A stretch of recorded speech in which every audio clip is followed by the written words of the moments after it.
It's as easy as that. Good evening, everyone, and welcome to another Monday night live stream. So just to sort of say, before we get into the normal routine, that I wanted to thank those of you who turned up to watch the interview I did earlier today with acting UKIP leader Neil Hamilton. I hope you enjoyed that one. I see a couple of you stalwarts were there for that, so that was quite interesting. Next week, by the way, I should be interviewing Anne-Marie Waters. So if you want to rock up for that, that's going to be probably next Monday lunchtime.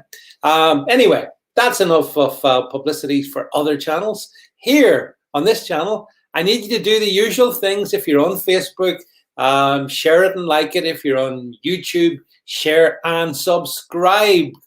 All the links to all the other channels that I'm on are down below. I'm on Minds, by the way. Go and check out Minds. If you like what we're saying, big thumbs up. If you don't like it, and then finally, but last but not least, if you do enjoy what we do here, go to altnewsmedia.net/donate and drop a penny or two in the hat. Go on, just do it. Right now, then. I think that's all the preamble. So without further ado, I've kept her waiting long enough. Can I bring on my very special, unusual Monday night guest, Rebecca Butler. Rebecca, you're very welcome. Hello, David. Hi, everybody. Hi, Chris, Ozzy, John. Oh, hi, Jed, John. Hello, everybody. Nice to see you all. Yeah, thanks for thanks for joining, folks. Hey, Rebecca, before we get on to the main course, I couldn't resist. There was a thing I saw you did mention it, and I picked up on it. Actually, tonight's a wee bit like Friday Revisited. But one of the great things, folks, that I've really enjoyed in the past few days has been watching a bunch of teenage Redditors playing the hedge funds like nobody's business. I don't know if you've seen that one, Rebecca. I've enjoyed. It's been an absolute delight to see those who were shorting businesses like GameStop being just decimated. I mean, I don't know if you saw, but apparently some of the hedge funds lost $3.72 trillion, which is the equivalent of the GDP of Germany. What did you reckon to that story, Rebecca? Well, I was actually on this story right at the very beginning. And it actually goes back to the beginning of December because GameStop is nothing. It's a bricks and mortar business, a bit like Blockbusters, but only smaller. And I think they traded in secondhand games or something for the old style games. And so my son, who, as you know, is really into this world and does a lot of trading, he said to me, "Oh, just look at this, for example, Mum. Why would an institutional investor go into GameStop?" Now, this was back in the beginning of December. Yeah. But the minute an institutional investor goes in, what happens is the mainstream media equivalent of their world then puts these articles out. So the consequence of that is all the day traders, the retail, the people like you and me, some people do it for a bit of fun. Some people actually do it for a living, and they actually make a decent living out of it. They then go in and they think, oh, well, they know something I don't know. And the fiction is like a Chinese whisper, and it is self-perpetuating. So, of course, then we've got Christmas, we've got the inauguration, we've got all the upheaval in America. And the price sort of was holding steady. And my son got in touch with me and he said, have you followed Reddit? And what had happened was that the institutional investors pulled out and plunged the value of the stock. Now, in so doing, the big hedge funds had hedged on the short, so they had bet on the price dropping. And Elon Musk is the people's champion over this, the richest man on the planet. Actually, in this chat on Reddit, which is huge, he goes and says, hey, you're all getting shorted. Now, the issue is that the price drop, for the information the hedge funds has, is by the microsecond. The information that the day traders have, if they're lucky, is by the second. So the price tumble in GameStop was in a microsecond. And Elon Musk's post in Reddit just piled all the day traders back to prevent the price plummeting. And in so doing, it went up 150% in a matter of minutes. Yeah, yeah. This defeated the object of the hedge funders because they'd already taken their cash out when it hit the top. They knew when they were going to withdraw. They then withdrew, knowing that they'd shorted it anyway. So they were making money both ways by this fictional penny share. GameStop, yeah. You could have invested in our Butler Enterprises. It was as worthless. So Reddit piled in and basically increased the value for its own day traders, the small guys, who were then cashing out, but keeping the price at such a level that the hedgies basically went bankrupt. That was the day that the small guy got revenge for the crashes of 2008. And because my son is on Reddit and was watching it happening, and we had discussed buying shares back in December, and he went, "No, Mum, absolutely not. This is Wolf of Wall Street stuff. We don't do this sort of stuff." Yeah. So he and I were watching it, and he was sort of keeping me updated on WhatsApp. And so I was following the story quite closely as it was unrolling. And then subsequent days, it just got worse and worse for the hedge funds. The volume in trading was in the billions of trades. And Robinhood, knowing what was going on, Robinhood shut their platform down and refused to let people trade. So actually now they're looking at criminal investigations, and they're looking now, according to the New York Times today, they're looking at legislating for this sort of behavior, that you can't have platforms like Robinhood manipulating the market against the retail investor like you and me. It's brilliant. There's a couple of things. If anyone's on Reddit, it's Wall Street Bets is the actually now it's the biggest hedge fund in the world. There's I think 7 million people in it, and they all strike me, Rebecca. I have to say I do it. I've been following it as well, and they're probably average age about 15. I mean, they're really young, or not much older than that anyway, legal age perhaps.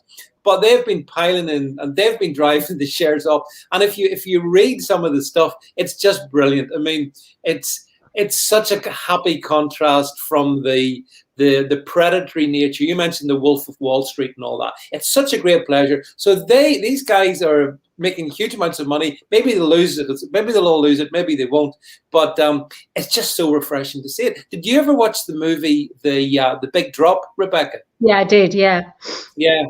I think there's talk of a movie being made about GMC shares. This whole story because it is remarkable. Apparently, Elizabeth Warren, for a U.S. presidential Democrat candidate, and apparently the White House were putting a little bit of pressure on Robinhood. It is alleged. I'm not sure if there's any truth in that or not. But it's crazy. It's been great fun, very entertaining. But Rebecca, that's enough about that. Elon Musk, though. I mean, he's the hero of the moment for me, Elon Musk. I mean, he just said, we're not having this. No way, because he could see that there were many people like the 15-year-old who actually doesn't know, who could lose what to them could be a lot of that, could be $100, which would be a lot of money. And you know, somebody like me who's reasonably prudent, and I've got an ISA in shares, and I do sometimes play, and I bought a lot of Farmer shares because I know a little bit about Farmer, and even I lose out to the platform because my trades they have a half an hour time lag. So that half hour is where Hargreaves Lansdown makes their money off me.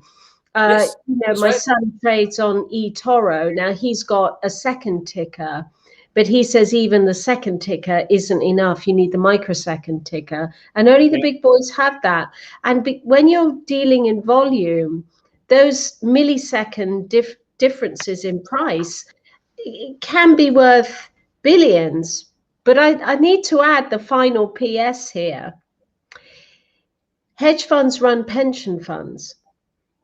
And I know. there has to be a rule on shorting. There just has to be, because you can't have pension funds at such great risk. There have to be penalties for people who get hedging wrong. It's become so mainstream now to see that betting on failure, just like they did to the pound on Brexit Day, which we've never really recovered from that. That was hedgers operating. And for example, they were hedging the pound on the Sydney Stock Exchange because of the time difference. So yeah, you're right. Actually, this afternoon, Rebecca, US markets opened at 2:30 our time, and there were certain UK platforms which I'm aware of, and they did not allow purchasing of certain other stocks. I won't mention them because reasons on on YouTube and Facebook, but there were certain other shares. It's tech stocks at the moment that are at risk. Yeah, and so they actually delayed it for a couple of hours. So there was massive manipulation. And I guess just to finish, final thought on this one. I've argued, and I guess you would agree with me in this, and most people. Look, social media is pretty much rigged against certain people, for example, and that's understood. I never really completely figured just how rigged the stock markets are, Rebecca, against ordinary people.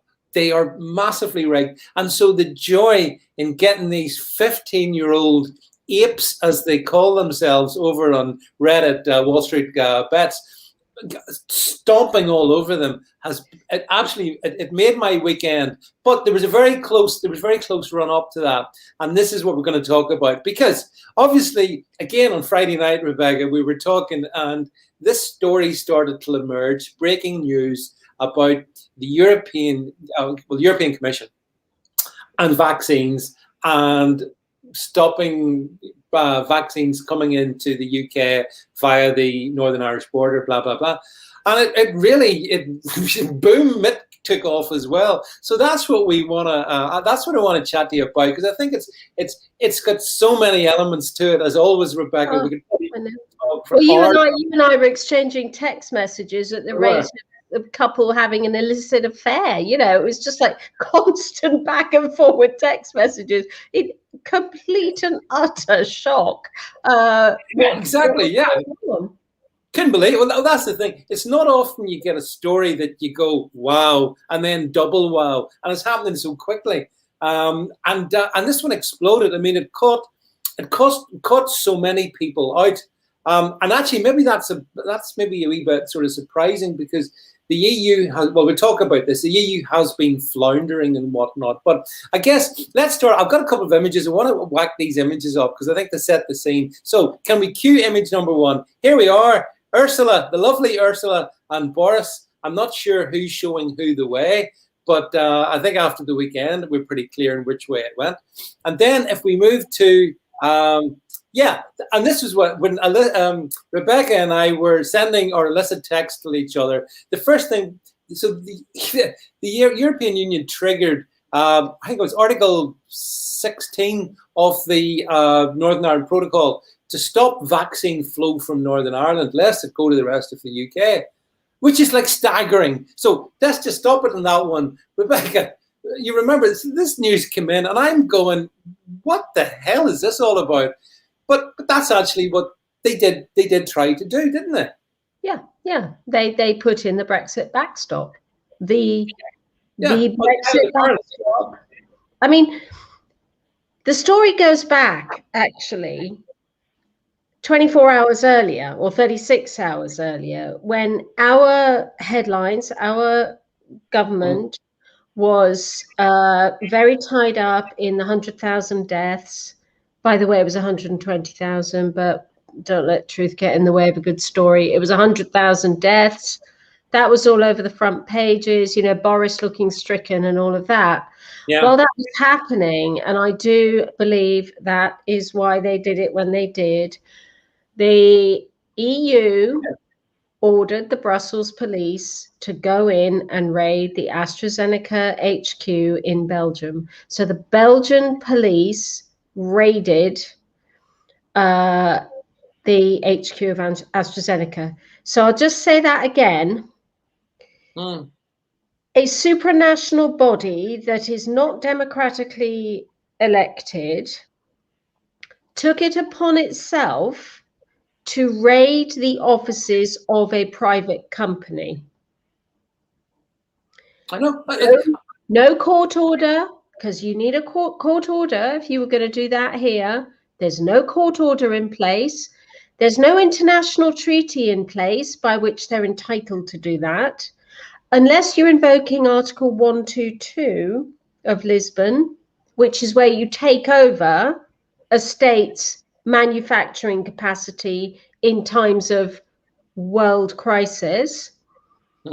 They raided AZHQ in Wallander, which, by the way, doesn't produce vaccine. It produces a substrate to the vaccine, just to double check how many of their stock items were satisfying AZ contractual commitments to the UK. This in the light of the Christmas. The AZ European manufacturing facilities had the same startup problems that we had last June. And Nadim Zaghari had sent over a team funded by us to go and help them set up and to problem solve the precise problems we'd had, exactly the same problems, because it's about the batches of this biological agent and all of that. We'd already been to help them.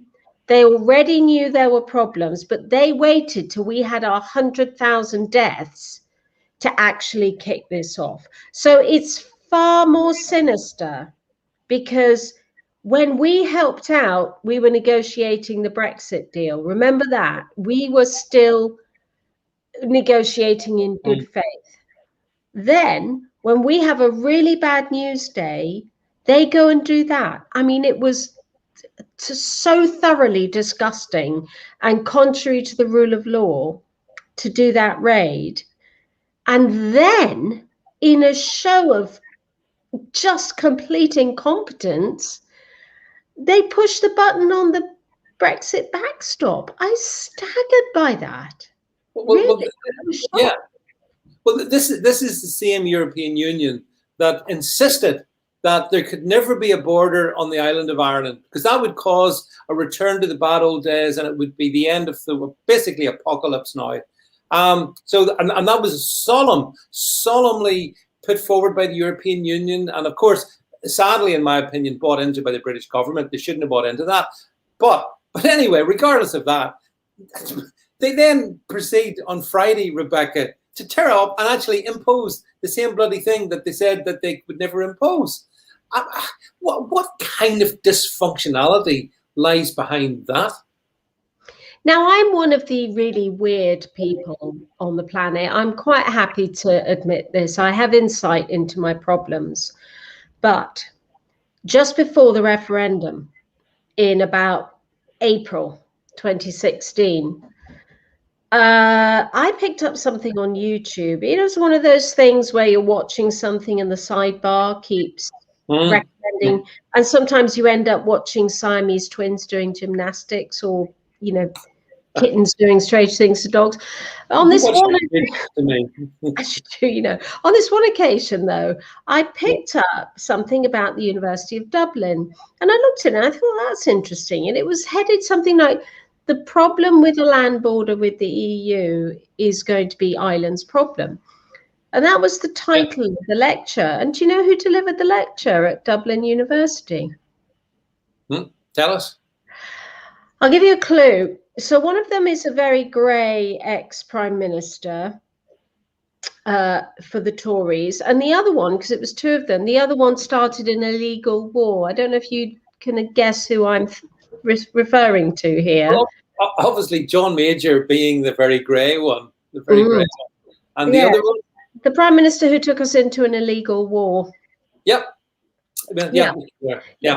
So those two famed statesmen with impeccable records were lecturing at Dublin, at Trinity, about the way that the border with Northern Ireland would be an issue.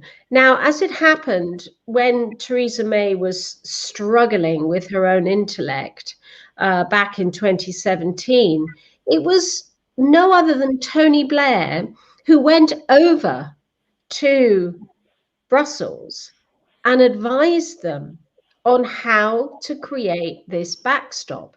That was Tony Blair's idea. Yeah. And very few people know that, but now your viewers know that. It's a really important historical fact because Tony Blair set it up as a reason to reverse the referendum, because he always wanted people to have a second say. So Gina Miller wanted Parliament to have a say. Tony Blair wanted another referendum. There's a big difference between the two. Yeah. And when you look at it, what Gina Miller did wasn't actually that bad democratically, whereas what Tony Blair was talking about was bad democratically.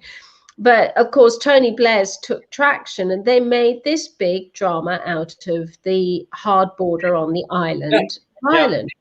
Yeah. And as you say, it was the EU that made this great play about how we can't have the return to the Troubles, as they called them, over a customs outpost at Strabane or wherever it is in Northern Ireland. So of all people to put in the backstop with no notice to Michael Martin, no notice to us, I mean, is there a Remainer left in the country? Is there? Well, this is the thing. I mean, one of the great glories of this weekend has been the sound of Remainers vanishing like snow off a ditch. But yeah, exactly, yeah. I couldn't hear them.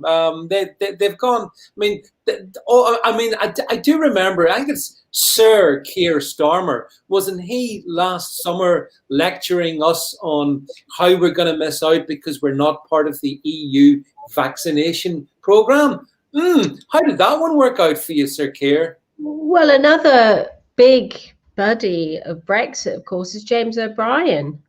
And what did he say? Yes. This is going to cost lives, according to Mr. O'Brien. Yeah, really?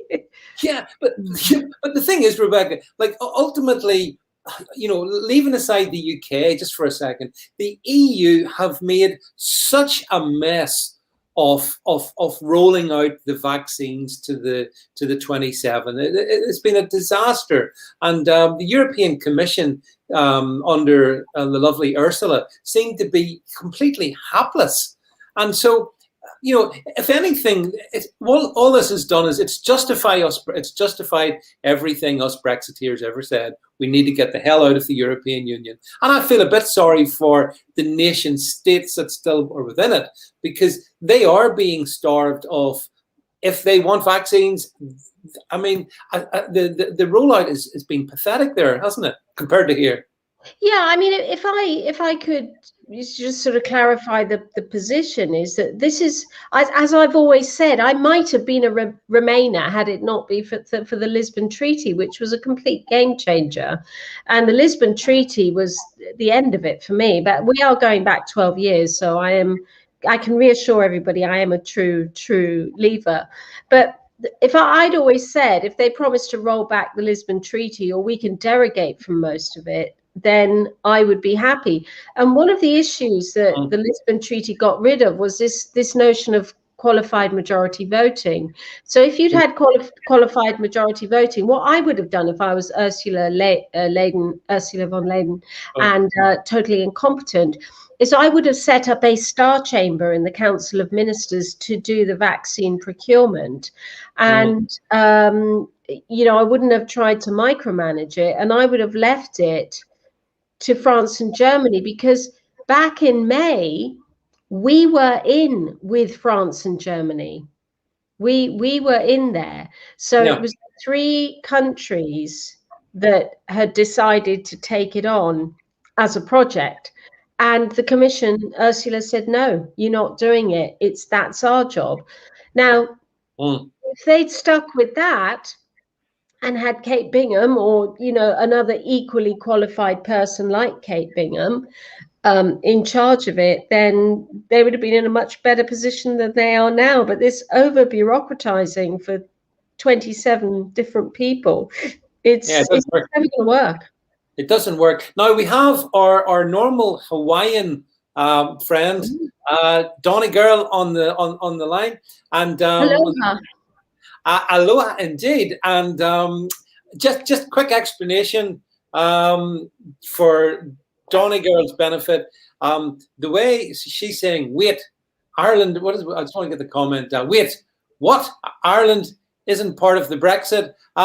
Well, Northern Ireland is part of Brexit, but not really, because the deal done is that essentially we are still in the EU customs union, which is a deplorable fact, but there it is.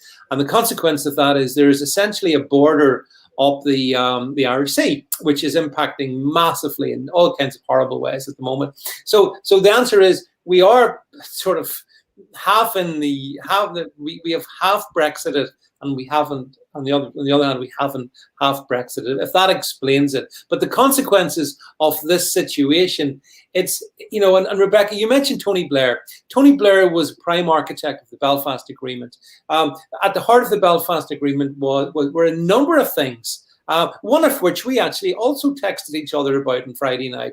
At the heart of the Belfast Agreement is the contention that anything that's agreed at the Stormont Assembly is agreed by a majority of nationalists and by a majority of unionists. And if it gets, if you like, both sides of the house, it passes. But guess what? As we were talking about, Rebecca, that was unilaterally changed by our government to allow, in this case, the need for that cross-community support not to happen. So in other words, nationalists can just push it through, unionists can saw it off. That was another little gem from. So, as I said to you, you got to wonder at the mentality of some of those people involved. Well, the problem is that unionism is becoming sidelined. And this really, really worries me. I mean, I was shocked that, the nationalists ended up with the poll result that they did in the most recent elections. I mean, bearing in mind, this is an assembly that didn't bloody well sit for 2.5 years. That's right. The one good thing that the withdrawal deal did and the Northern Ireland Protocol did do is Boris forced them to actually sit in a room together and to get up and running again. And so we all thought that this whole notion of this rolling plan as to whether Northern Ireland chose to stay in a customs union with the south of Ireland, the Republic of Ireland, or to continue as we are at the moment, which leaves you in this you're in kind of purgatory, really. But it is convenient. It can work. Because you've already got a currency border with the Republic, you've already got a VAT border with the Republic. Really? What's the problem with a regulatory border? It really is too much fluff and nonsense over it. But to undermine the whole principle of consent, which is at the core of the Belfast Agreement, that's what it is. Yeah. For me, I think that the unionists are really being sidelined. And I think the treatment of Arlene Foster by Theresa May was entirely opportunistic. And I think Boris has treated her worse. I really do. If it hadn't been for Arlene Foster, there wouldn't be a Conservative Party right now. So I think she's not she's not the best, but she's not the worst by a long shot. No, she's not. I've known Arlene for a number of years, and she's not the worst. And in many regards, I think she's what you would call, she's like a natural conservative, but from a Northern Irish perspective. And she was absolutely fuming on Friday night over the European Union. I mean, she called, I think she termed it an incredible act of, not an act of war, but a terrible act of aggression against the people of Northern Ireland and the rest of the UK as well. So in other words, the Republic, because I have to say, yeah, they have demonstrated that they're not really interested in Ireland. It's not big enough.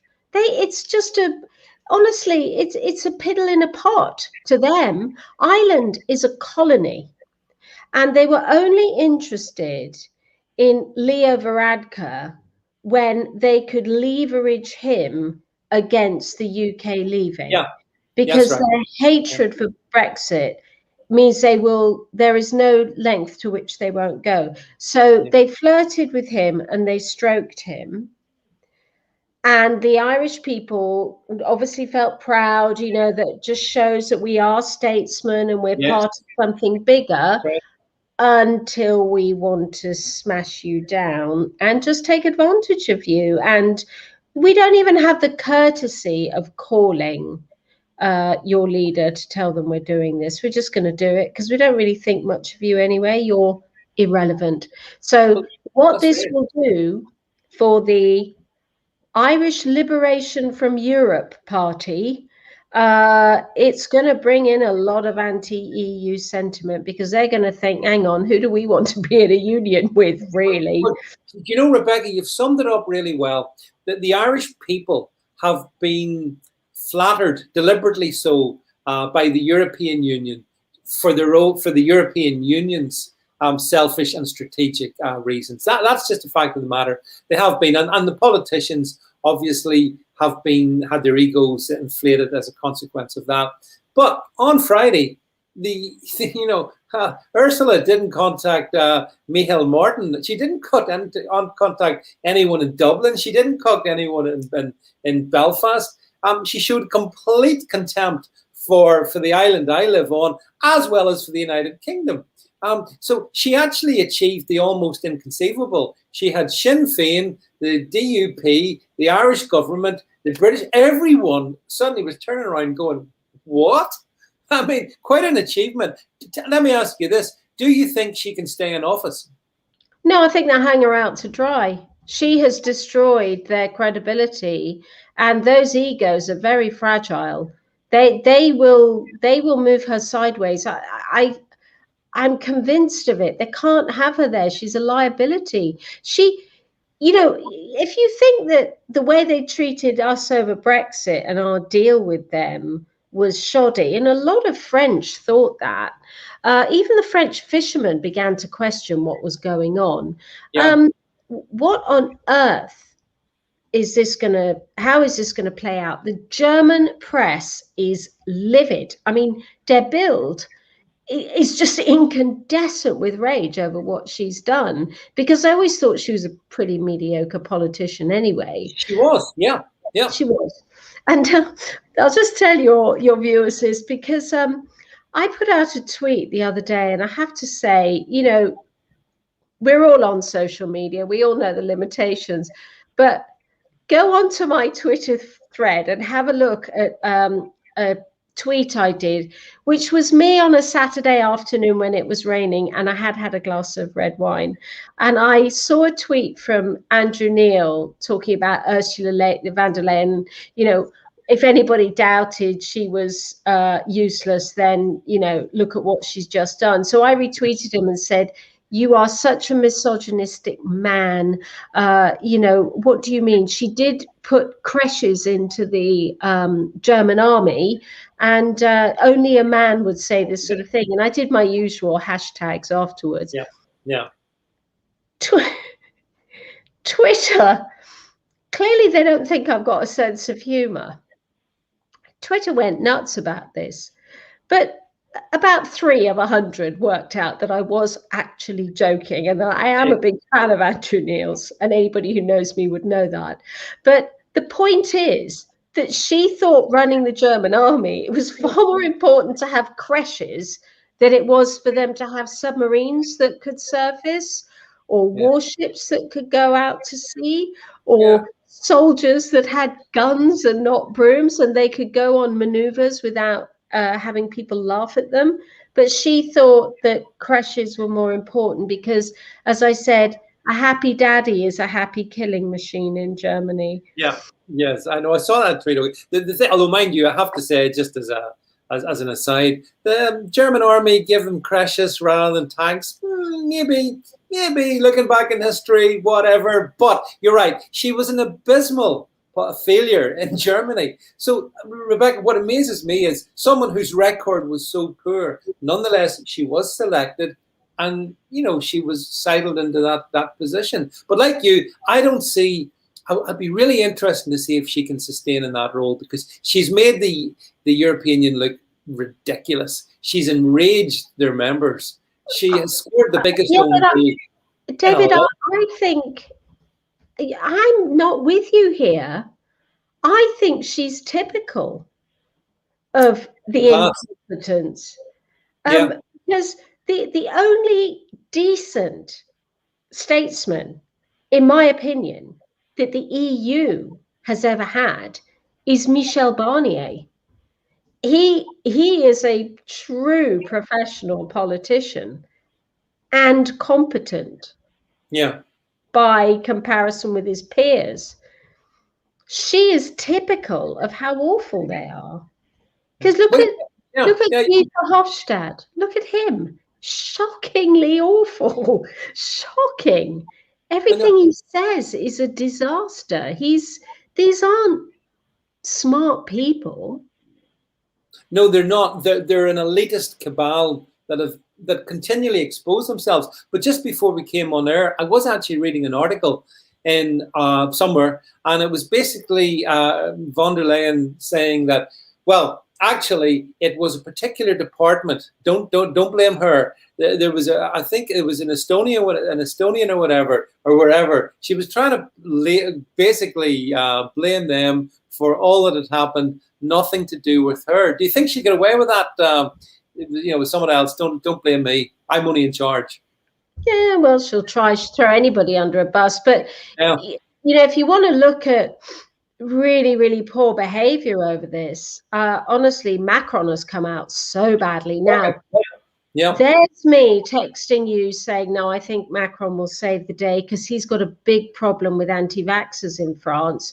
Well, no sooner had I sent that message to you than Macron puts out, basically, you don't want AstraZeneca because it doesn't work for over 65 year olds. Just as the European Medical Agency had certified it for over 65 year olds. So the Pfizer rep actually said that the PR guy for Pfizer said, he's just trying to reduce demand because they've messed up their order. So he's now trying to reduce demand for the vaccine. But the rate of anti-vax or hesitancy in France is so high.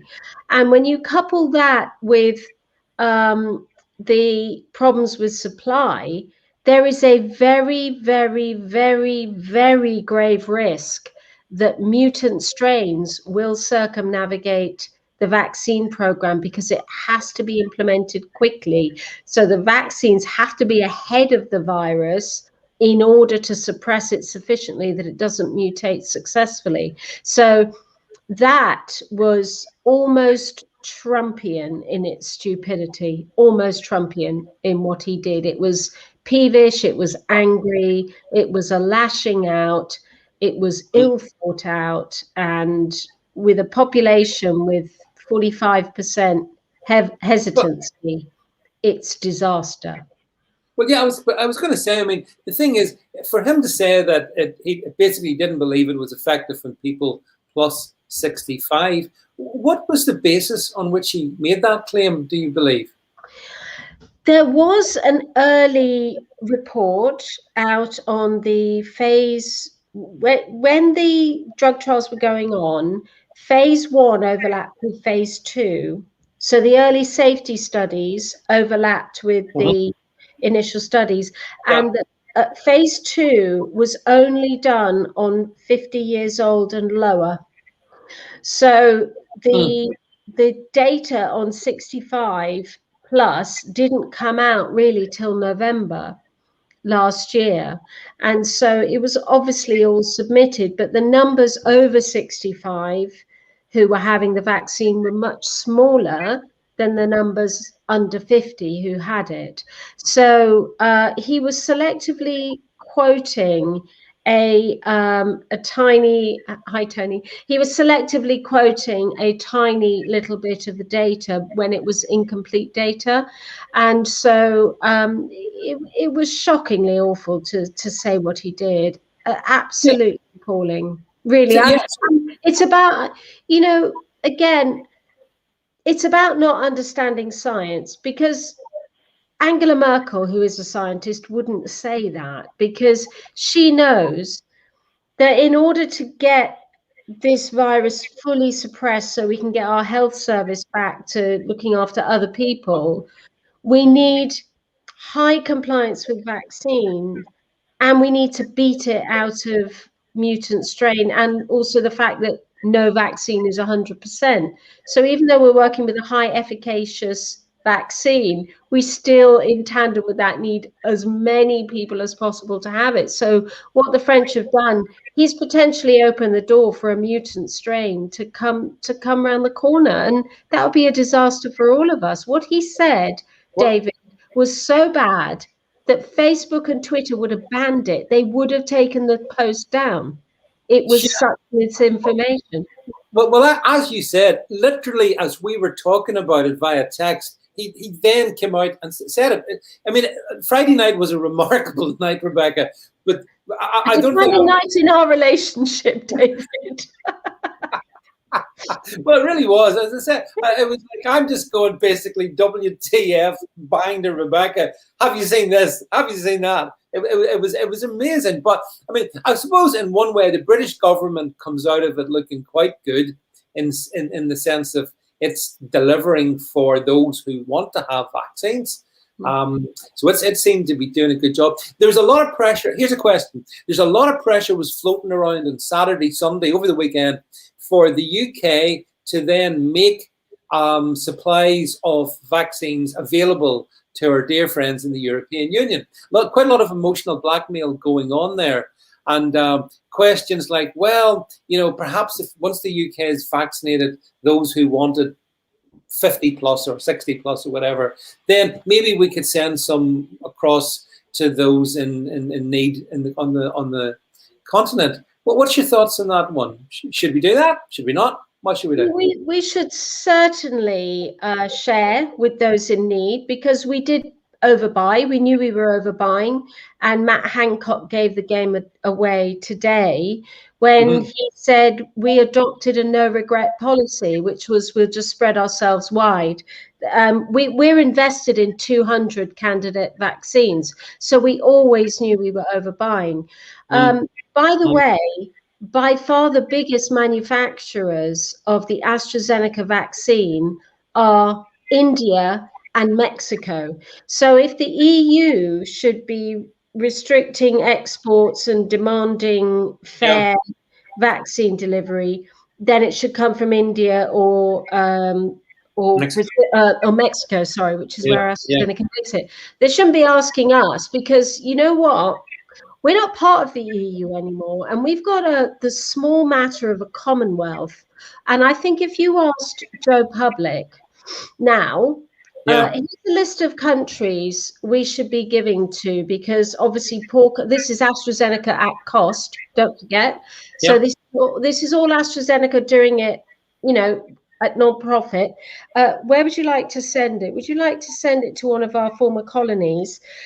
Or would you like to send it into Ursula von der Leyen? And I know that even the most ardent Remainer would say, well, surely Ghana or Uganda or Somalia, maybe we should be really diverting healthcare out to those areas, because not only is it important that they get it as well, uh, it's quite soft power. It's quite good. So actually, we don't need a trade deal with Europe, but we need to re-engage with our Commonwealth partners. So Yeah. we should send the vaccine to, definitely send vaccines to them. We got too many vaccines, but not at the moment. We haven't got enough at the moment. And Well, their duty is to us, not to anybody else. another question. I mean, you mentioned what happened in Belgium with regard to the raid on AstraZeneca, but the way that the European Union has behaved towards AstraZeneca in particular, I guess, the bullying, the threats, all the stuff that we've seen, which has been going on now for actually, I think, a couple of weeks anyway, at least. I'm just thinking to myself, if you were a pharmaceutical company and you were thinking, where shall I set up to manufacture? I'm not sure the European Union's done itself a lot of favors, because all of a sudden, if I'm going to be having all this stuff, having my premises raided, all kinds of threats made against me, my ability to export could be potentially removed. That's not very promising from a manufacturer's point of view, in my view. What do you think? Well, in many ways, this is the Brexit promise, isn't it? Is that we're high tech, we're capable, and we can do manufacturing. We are much better at the expensive side of providing luxury goods, and vaccines is one of them. And we've got a new vaccine factory in Livingston, and they are producing Novavax. We've got the Wrexham plant, which is being upgraded. So we've gone from 1 to about 6 or even 7 in the space of 10 months. We've scaled up massively. And why would the Swedish, who co-own AstraZeneca with us, why would they not be scratching their chins saying, hang on a minute, who do we trust now? Because business is all about trust. We don't trust the Belgians now not to send their police in, because it was Belgian police that went in. So, and that's in AZ HQ, not the vaccine producer, the substrate producer. Are they going to do it again? Because of their Parler vaccine rollout, there is a mutant strain that needs a new vaccine. Oh, no, we're not going to do that in Europe. No. It's far too risky. We're not doing that. And then countries like, let me think, Hungary might say, or Italy, yeah, we're not going to risk it. Thanks. We're going our own on this one. And then all of those anti-EU stuff. It's honestly that she has unraveled the EU. I promise you, we're not going to see it in a month, regrettably, because I'm just loving every minute of this. Oh, yeah. This has made lockdown worthwhile, frankly. It's been brilliant. It's certainly, Rebecca, at a time of tumultuous political events, and some of them not always great, this has been enjoyable because, as you say, lots of the EU nations are now saying, well, we need to look after our people or the people in our country. They take priority. So if we can't get what we require through the EU, well, we go to Russia to get it, or we can try and do trade deals with whoever we want. We try and bring it in ourselves. So it's wonderful. It's like they're detonating. I mean, they're accelerating that, which we all know is inevitable anyway. But they are accelerating it themselves. And she shot them in the head in such a way that even the BBC. I mean, the BBC coverage, which was great, very entertaining as well, because the game was up clearly. And then the news came late, obviously, on Friday night, Rebecca, that the U-turn was being executed, and maybe they wouldn't put the border up on the island of Ireland. And since then, there's been lots of very, I think, the language used, for example, Michael Gove and whatnot. It's all been very diplomatic and all been very nice. I'm not sure I agree with that. I would be that way, but that's how they do it. So yeah, I think the European Union is damaged itself terribly, and it's wonderful. But there is an angle that nobody's covered, and I'm quite surprised about this, or maybe it's just me being silly. But imagine this, David. Hungary, as we know, is a bit of an EU outlier. Orban was very pro-Brexit and very supportive of us. Slightly bonkers, I'll admit, but he contemporaneously entered into a contract with the Sputnik 5 vaccine from Russia, as well as Sinovac. And because China and the EU signed a free trade deal, the Sinovac came in to Russia actually about two weeks ago, 1 to 2 weeks ago. And so the Hungarians independently verified Sputnik and Sinovac. I don't think Sputnik is as good as ours, but it's good enough. It'd probably be the sort that you'd give to the younger generation, not the most at risk. But the bigger picture here is inevitably there's going to be a new strain, that there has to be, because this rollout is too slow and the vaccine hesitancy is too large. So it's almost inevitable that we're going to be dealing with variants every year that the previous year's vaccine don't cover. It's almost guaranteed in my mind. Please feel free to quote me and I'm wrong in a year's time, but I think that's what's going to happen. So as I said, the scenario is AstraZeneca says, you know what, I don't think so. And by the same token, Pfizer puts its vaccine production into the UK to supply the UK, because it looks at the moment as though the mRNA vaccines are going to be the best at mutants. Definitely, they're the highest. These are absolutely amazing vaccinations. Pfizer could move from Belgium and Germany. And so Pfizer could be setting up we've already got Moderna here. They could leave the EU. And that leaves the EU dependent on China.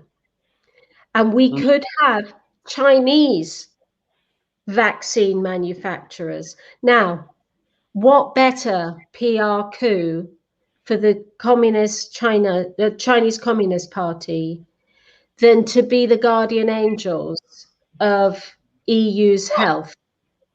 Well, of course, Rebecca, given that the virus started in China, I'm not surprised that they've been able to come up with their version of it. But you're right. And if anything, actually, that's a whole nother topic. The deepening relationship between China and the European Union, which is, we've touched on this before in other sort of contexts, but that I would find that equally disturbing, that China, and as a consequence of COVID, China and the EU get even a closer relationship. It creates another problem, which is really the interesting piece here. Biden knows that there is a grave risk that he's Beijing Biden. Yeah. And so he knows that the optics are really important on him appearing to be strong on China. He is not happy about what happened with Ireland, okay? Because Michael Martin rang the White House over what happened, okay? Now, Biden, within 10 seconds of speaking to him, he'll tell you he's Irish. Yeah. And so he's got these very strong links to Ireland. Now, I can see I've frozen on the screen, but you can still hear me, right?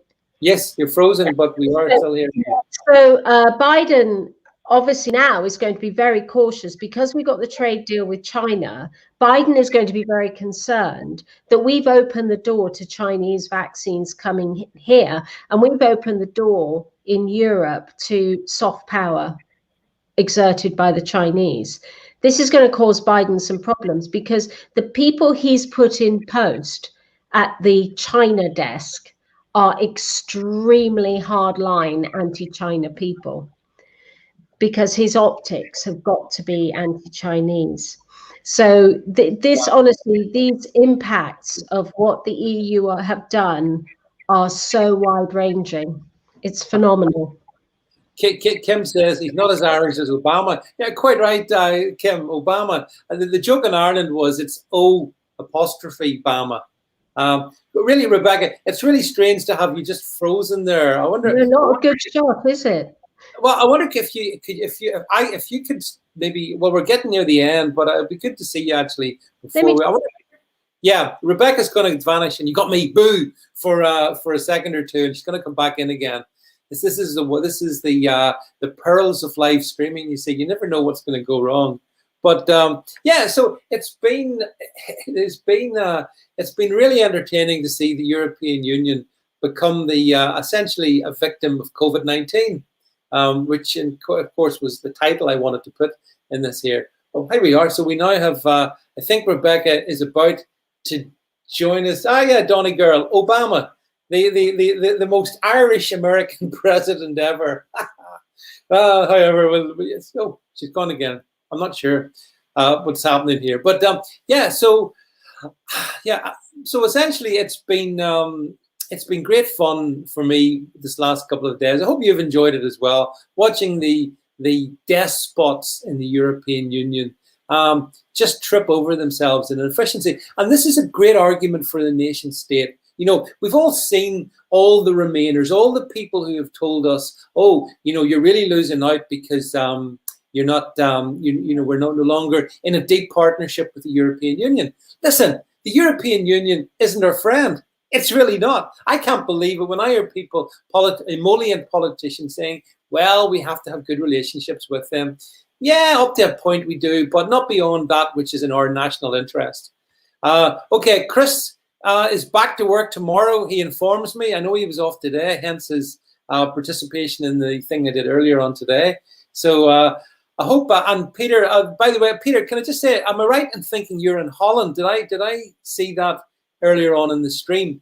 Because Holland's a nation that's seen great unrest on the streets in recent days. And I'd be really interested to talk about that perhaps at another time. So I don't know what's happened. I think Rebecca is perhaps fallen victim to the trauma of Wi-Fi connections and whatnot. But I think she's completely gone from the stream. So look, I will not hold you folk up any. Oh, hang on, she's back. She's back just as I was wrapping up. Sorry, David. I do apologize. Maybe it was the Chinese listening in. Yeah, well, you see, you were criticizing them. I'm sure maybe somebody heard you, but anyway, it's good to see you back again, Rebecca. Okay. And these are the problems that happen with streaming and Wi-Fi-ish type connections and stuff. It happens. As you know, I've vanished many a time. I'm sure I'll vanish in the future. Anyway, well, we're just kind of wrapping it up. So I think, Rebecca, maybe I'll give you the final word because you'd be missing. So,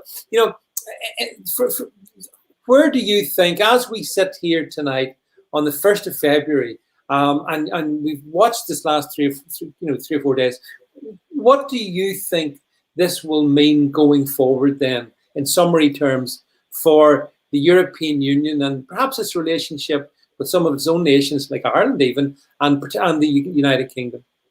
I think Germany and France will enter one God almighty scrap over who is going to preserve the heart of the EU, because I think Macron has made a massive diplomatic screw up here. I think he has messed up appallingly. And I do have to say that the Germans are on the side of reason. The narratives coming out of Germany are very rational, very sane, very measured. The German press is very critical. So you're getting a really good balance in Germany of what's going on. France, if Macron thought he was going to be supreme leader of the EU, he has just proven to the French people that he's more interested in the EU than he is in his own citizens. And that is not going to play well. He's got Michel Barnier saying that he is going to be running for president in 2022, and he's got Marine Le Pen with huge traction for her hijab ban. I don't know if you saw that as well. I did, you know, which is something that Sarkozy brought in actually quite a few years ago now, in 2010 or 2008 actually. So, you know, the battleground for the heart of France is what could lose Macron his emperor status in the EU. I think we're going to have to turn to Germany to keep the ship on a steady course. But the battle for the heart of Europe is almost lost because the German press is anti now. It's quite a defining moment. Well, as always, regardless of what happens, we'll be here to give you our thoughts and opinions. So, Rebecca, thank you very much for your second coming tonight. Thanks for rejoining the stream. Thanks for being here, folks, for the last hour. I've enjoyed all your comments, and as always, it's always good fun. So, thank you all very much for being here. Thanks to Rebecca, and I shall return later on in the week. But that's it from us for tonight. Good night, everybody. Bye.